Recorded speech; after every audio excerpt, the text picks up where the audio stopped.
We'll guide you through how to fix not being able to edit a Word document. If you find this useful, then consider subscribing and liking the video. Here we are in a Word document. I can't go and edit. I'm trying to remove or type and I can't.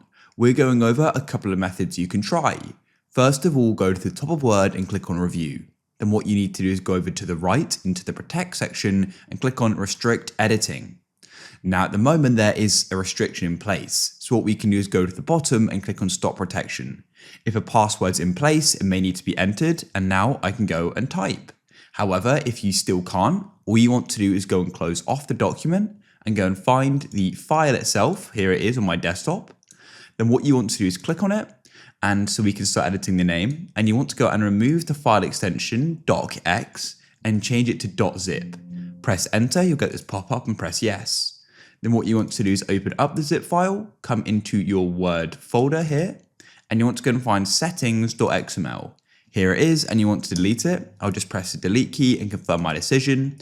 You can also right click on it and press delete. Then come back to the zip file you just made, and you want to go and change it back to a docx. Remove zip and type in docx like so and press enter. I'll press yes, and we can now go and open it up. And that should go and fix your problem.